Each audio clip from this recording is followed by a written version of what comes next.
They're not freedom fighters, they're terrorists, and the same as hackers. You are doing something, you think that it's okay, but on the other hand, you're making so many people miserable. Welcome to the CISO Signal, the true cybercrime podcast. I'm Jeremy Ladner. Before we dive into episode 5 today, I just wanted to take a quick moment to thank all of you for listening. When I started the show a few months ago, it was just me writing, recording, and editing without knowing if anyone would ever listen to the show. So the response has been phenomenal, with thousands of you tuning in and a bunch of you even taking the time to send me personal messages about how much you're enjoying the podcast. So please keep the feedback and topic ideas coming. I love hearing from all of you. And if you haven't yet, please be sure to subscribe to the channel and follow us on LinkedIn. Now, for episode 5, Breaching Sin City. Welcome to Las Vegas, a mirage in the desert built on sand and the fragile currency of hope. It sells an illusion of perfect control, of odds meticulously calculated, and of a house that always wins in the end. Every spin of the wheel, every shuffle of the deck, every dollar exchanged under the lurid glow of neon, all of it governed by systems both seen and unseen. The casinos here don't gamble, they calculate, and they win. Until the day that they don't. In September of 2023, a digital bluff called their hand, and the house lost.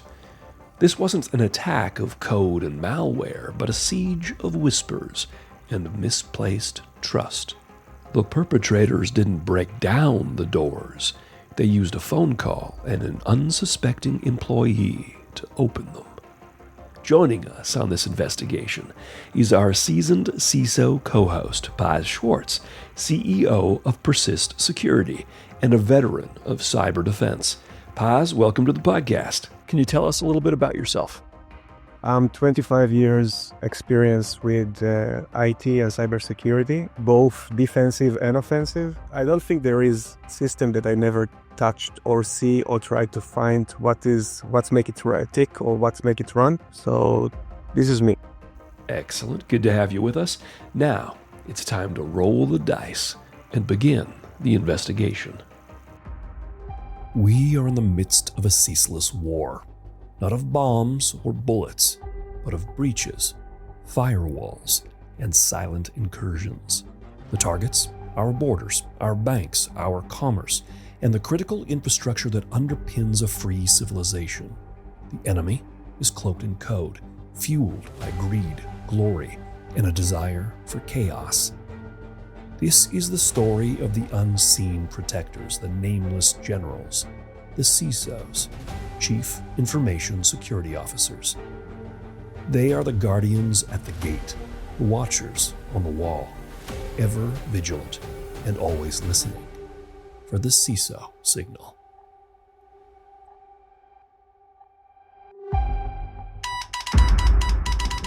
So this breach is interesting for lots of reasons, and at the top of that list, we get a real-world, real-time comparison between MGM Resorts and Casinos and Caesars, which were both attacked at the same time in the same way, likely by the same group of hackers, except that Caesars chooses to pay the ransom and MGM chooses not to pay. As a security leader working alongside the C-suite, the board, and other key stakeholders, there is an almost impossible challenge to balance what's right for the business, what's right for the guests, what's right for the brand, and of course, what is right morally when it comes to paying criminals that are actively in the process of extorting you for ransom. How would you size up or judge the difference between how MGM and Caesars dealt with the situation?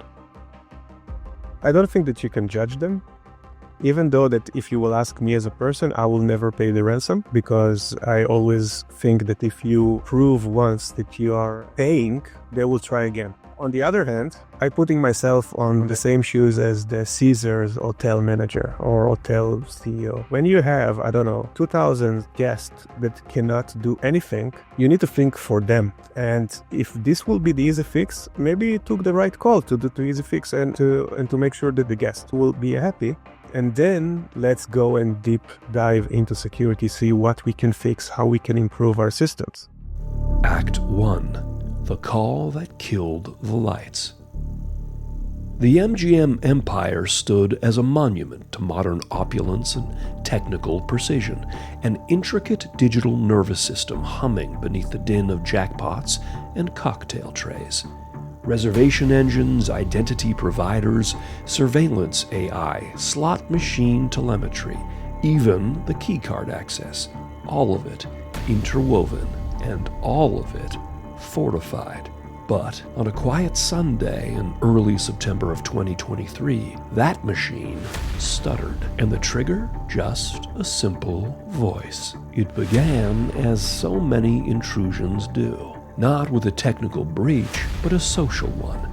A group of cybercriminals operating under the ominous alias Scattered Spider had been conducting a surgical reconnaissance. They scraped LinkedIn, mapped organizational charts, and studied the human element with the precision of a master poker player.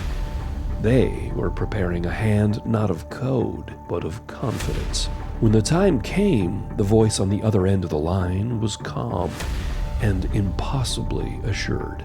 It became the help desk. "Hey, I'm locked out of my account," the voice said. "Can you push me through an Okta reset?" With enough jargon, enough urgency, and a dash of plausible frustration, they convinced an unsuspecting employee to surrender control. A single moment of hesitation could have stopped it, but there was no hesitation. Within minutes, Scattered Spider was inside the digital walls of MGM. They added their own endpoint to the Okta Identity platform, bypassing multi-factor authentication.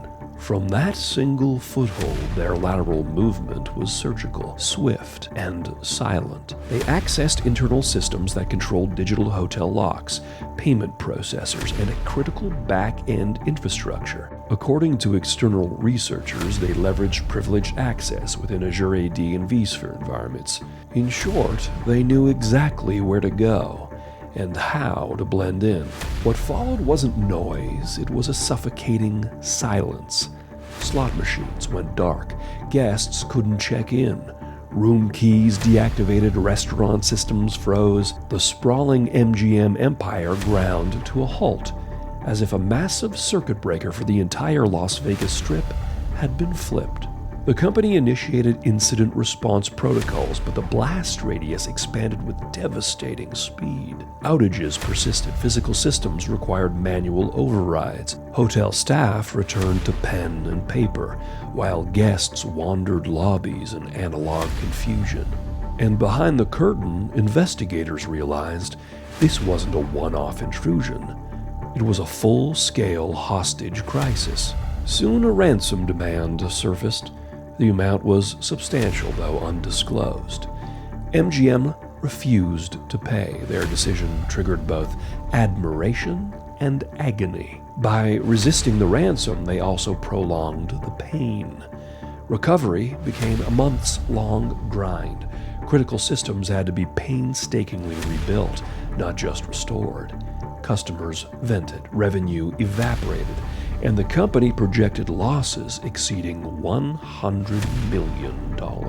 All of it stemmed from a single act of persuasion. No exotic malware, no zero-day exploit, just a phone call. The attackers had exploited the most human part of the infrastructure, trust. The help desk employee had no malicious intent, but under pressure with the right cues, they made the wrong call. And in so doing, they opened the gates to one of the most impactful breaches in hospitality history. So this attack has this cinematic Ocean's 11 heist element to it, which makes it entertaining to talk about for sure. But obviously, if you're the CISO responsible for MGM, you're not laughing and shoveling popcorn into your mouth, imagining George Clooney or Julia Roberts waltzing through your casino. There's some very real-world ramifications of this from a security perspective. And that is immense, and that has got to be terrifying. If you're sitting in that chair. What's the one part of this cyber attack that you just can't stop thinking about or playing over in your mind? not verifying the request that was done. If somebody called me and will ask me to reset a password, it's different because we are a small organization, smaller country, and it's easier to control these things. There have to be a different way to verify that you're talking with the right guy. Now, there is so many techniques like spoofing from a different numbers and back it up with a WhatsApp or a text message or email. And, every cyber event need to be think back. If you're thinking this back, you said, how come that the CISO of this organization didn't give any clear directive how to verify somebody over the phone?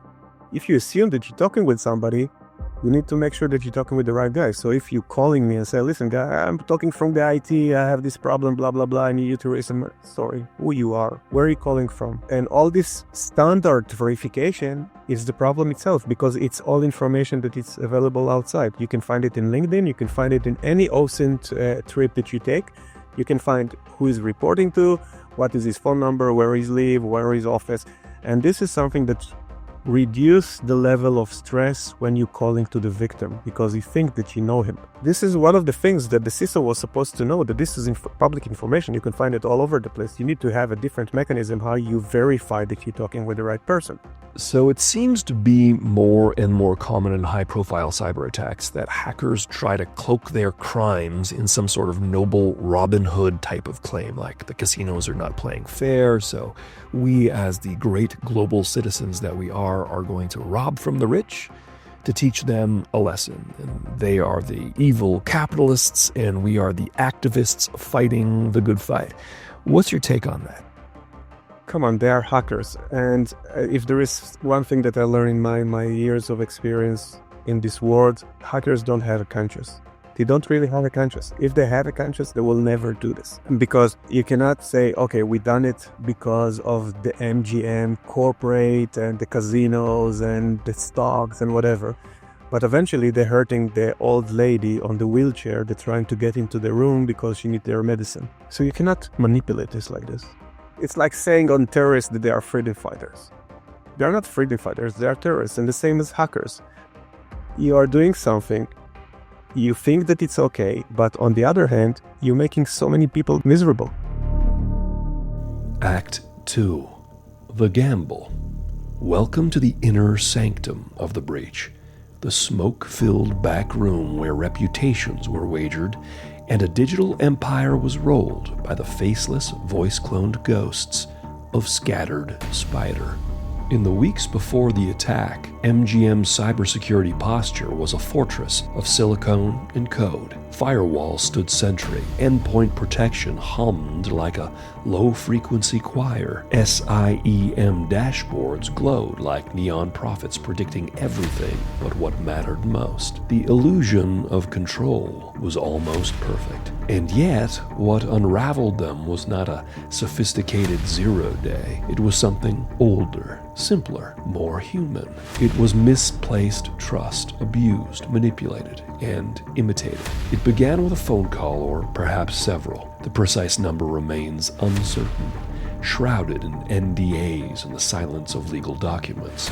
But what is widely reported is this. Scattered Spider, an adversary group whose members are reportedly so young they're still mastering algebra and driver's ed, used social engineering to impersonate MGM employees. Their target was the help desk, the often overlooked portal into the heart of any enterprise. From there, it was a swift surgical campaign of lateral movement, privilege escalation, and credential theft. Administrative credentials became skeleton keys to the kingdom. The method was a hauntingly modern take on an old crime, vishing or voice phishing with a terrifying twist. In some accounts, they were not just impersonating but imitating, leveraging AI-assisted voice clones. They took the digital ghosts of real employees and used them as an unknowing accomplice. The result was a symphony of silence. Slot machines went dark, hotel room doors stopped responding, point-of-sale terminals stalled like rigged roulette wheels, digital check-ins collapsed, guests queuing in a state of analog confusion, an empire of entertainment reduced to static and unsettling quiet. Across Las Vegas Boulevard, a different hand was being played. Caesars Entertainment was breached at nearly the same moment, likely by the same group. But Caesars chose a quieter path. Allegedly, they paid the ransom, a reported $15 million. Their systems barely flinched, their guests barely noticed, and their shareholders remained calm. MGM, by contrast, refused to pay. Was it pride, corporate policy, or maybe a calculated risk? The motivations remain speculative, but the outcome was not. Analysts estimate MGM's losses reached an estimated $100 million, not just from systems downtime, but from the trust eroded, the brand damaged, and the relentless stream of questions. And yet, for all the headlines and shareholder angst, the most chilling image may be this: a casino floor gone dark. No bells, no whirs, no whistles, and no winners. Just a silence that screams of loss. In the end, the most valuable chip in the digital casino is not data, but the human element. And in this particular game, it was always in play. We love making this podcast, and we really hope that shows in the care and quality that we invest in it. And we would really appreciate it if you could take a moment to like and share it with your fellow security professionals, as well as dropping us a comment, letting us know what stories and guests you'd like to have on the podcast in future episodes. Now, back to the story. So what is your biggest fear when you see a breach like this? What kind of damage they can do with what they already got. Okay, so let's say that they got into the receptions and they know the names and addresses and signatures of all the guests that was in this hotel, and God forbid the credit card or somebody else if they are not using PCI as a proxy. What kind of damage this can cause? Now, keep in mind, this was 2 years ago. Maybe they still have some kind of information. They didn't release it yet. Let me throw you back to the LinkedIn breach that later on they discovered that they have so many hash passwords and everything else. So once they are in, you don't know where it will end. The fear is that they will take something that I already have and they will try to manipulate later on. Okay, so let's examine the breakdown with the help desk a little bit closer. I want you to imagine that MGM calls you in as an expert to train and advise their in-house team after the attack. Where would you focus your attention? Are we talking about help desk processes, company culture, and cyber threat awareness, maybe some more advanced threat training, or some combination of all? It's a combination of all. First, I think that any kind of major corporate needs to train for social engineering. Now, I know that today's training is different than what we used to have. And maybe in IT you say, let's go back to basic, and I think basic is good. Let's leave all the technologics and the phishing campaign and whatever, because it's not going to work like this. In today's world, it's going to be a combination of several things. For example, in persistent, we're doing phishing campaign, but we are doing the phishing campaign after we gave our clients the milestones to know what is a social engineering attack. We are sitting with them for 2 hours, show them how we can break into this phone and how can I manipulate them from the personal side, from their personal phone, to do something to help me to get into the company. So this is one of the basic steps, to do the training and to do the training good. The second thing is to find some kind of a mechanism that will give the help desk or the support the option to 100% recognize who they're talking with. If it's an employee number that's supposed to be classified, if it's a token, or any kind of a system that will give them the option to verify that they are talking with the right person. Even today, when we are spoofing for a number and we are calling somebody and we present a different number on the phone where we are calling, if you will call back, even today, there is a way that I can manipulate this. Follow me or other things that I can throw him back to me. So you need something else. You need something like maybe a personal key. You know, it's all coming back to basic. Personal key. Even think about it. Even Microsoft. passwordless. It's not passwordless, it's a physical key. So we all going back to basic. If you have something that is running, don't try to change it. So this is exactly this. Find a way to identify the person, if it's a physical key, if it's an employee number or something that cannot be public. And when you're training them and say, okay, this is your badges and you have your number in here, you cannot post it online. You cannot give it to anybody else. It's like your social security. And this will help you to identify who you're talking with. Act 3. Cashing out. The breach was public, the damage visible, but the most devastating effects were the ones no sensor could detect: the fear, the uncertainty, and a slow creeping erosion of confidence. For MGM Resorts, the aftermath wasn't a sprint, it was a staggered crawl through reputational quicksand. Headlines rolled out in waves, each more damning than the last. Systems down, customer data compromised, casino floor frozen. Social media was a digital theater of the absurd, with videos of slot machines looping error messages and frustrated guests waiting in unmoving lines. The digital magic of Vegas turned suddenly, brutally analog. But beneath the hashtags lay a deeper truth. The breach was a blueprint, a proof of concept, a flashing neon sign to every criminal group with a laptop and a grudge that this was how it could be done. Social engineering wasn't just alive, it was thriving. The human layer of defense, long considered the weakest link, had once again proven its fragility. The attackers didn't need 0 days or elite malware. They needed voices, convincing ones. With a few phone calls, a handful of details, and a well-practiced script, they broke through. Because someone on the other end believed them. In the post-mortem, that detail was more chilling than any technical vector. It worked because it was simple. And so the real fallout wasn't just financial, though that too was staggering. MGM's Q3 earnings took a hit. Analysts slashed forecasts. Cybersecurity insurance premiums climbed, and lawsuits loomed. Class actions were filed alleging negligence in safeguarding customer data, and the SEC came knocking. Shareholders demanded answers. Regulators probed, and every boardroom conversation now had a new elephant at the table asking questions like, how do we make sure we're not next? Meanwhile, in quiet corners of the internet, scattered spider basked in infamy. Forums and Telegram groups whispered their name with a reverence usually reserved for mythological figures. These were no longer mere teenagers. They were cyber folk heroes, symbols of audacity in a world governed by trust and guarded by call centers. Caesars, who had chosen the ransom route, remained largely unscathed, at least publicly. But that route carried its own moral hazard. Pay once, and you may be targeted again. The message, however unspoken, was received. Sometimes the cost of silence is lower than the cost of resistance. And what of the public?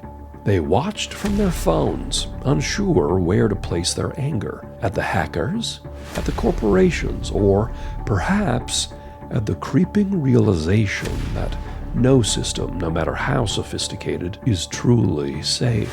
What once felt like isolated incidents now feels like an unending tide washing up against the digital shores of daily life. This wasn't just a breach. It was a high-stakes hand, and MGM was the unsuspecting mark. The attacker didn't play the game, they played the player. And when the chips fell, the house didn't just take a hit, it teetered on the edge of the abyss.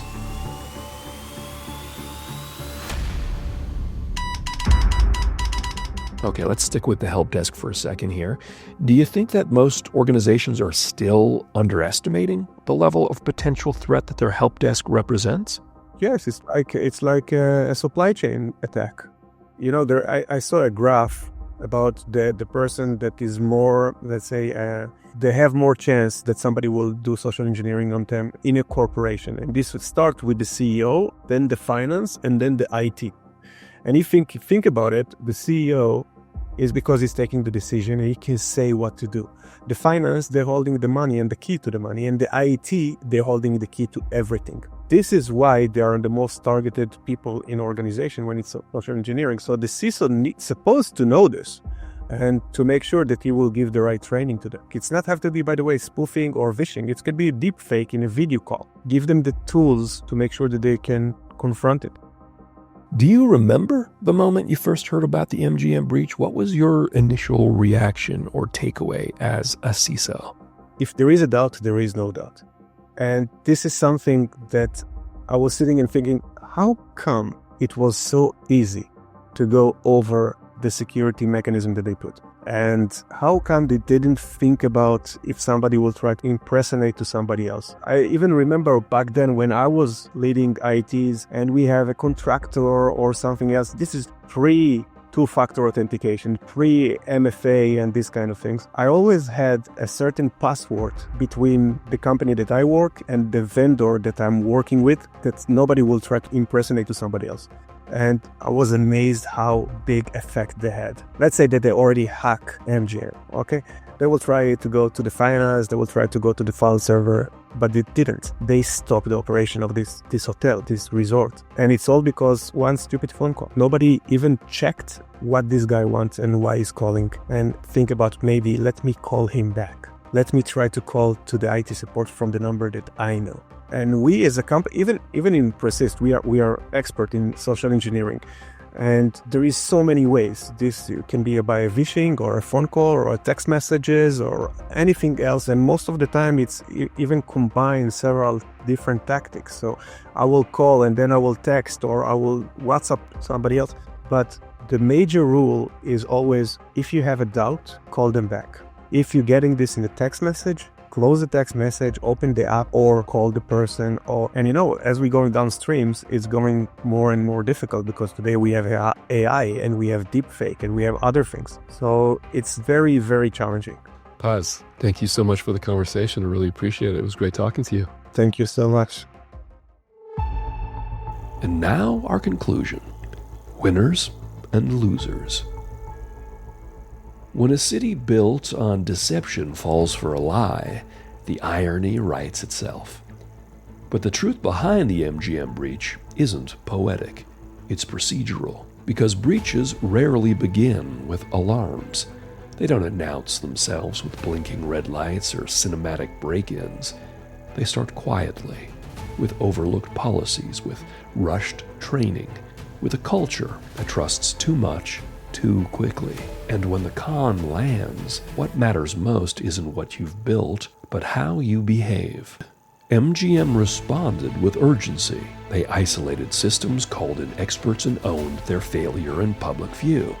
They didn't pay the ransom, they took the hit, financially, operationally, and reputationally. Their choice became a statement. For better or worse, Caesars responded differently. They moved quietly, paid swiftly, and resumed operations without public spectacle. Their choice became a blueprint for better or for worse. These are not good versus evil decisions. They're risk matrices rendered in real time. And in a world where attackers move faster than policies evolve, both responses reveal something uncomfortable. Even the most mature organizations are vulnerable, not just to breach, but to indecision. For CISOs, the question is no longer if the breach comes, it's what kind of breach narrative are we prepared to author? Will it be one of delay, damage, and denial, or of poise, precision, and recovery? Because in the end, cybersecurity isn't a department, it's a discipline. It's the instinct to ask twice and to verify once more. To slow the chain of trust just long enough to see what's hiding in its links. And maybe that's the uncomfortable legacy of what happened in Vegas. Not the outage, not the ransom, but the stark reminder that we aren't just defending networks, we're defending decisions. Decisions made by people with passwords, by teams with priorities, and by businesses with everything to lose. And all it takes is one voice. Not shouting, not hacking, just asking politely. And so we must remain vigilant. and always listening for the CISO signal. All episodes are based on publicly available reports, postmortems, and expert analysis. While we've done our best to ensure accuracy, some cybersecurity incidents evolve over time and not all details have been confirmed. Our goal is to inform and entertain, not to assign blame. Where facts are unclear, we've used cautionary language, and we always welcome your corrections. Thanks for listening to the CISO Signal.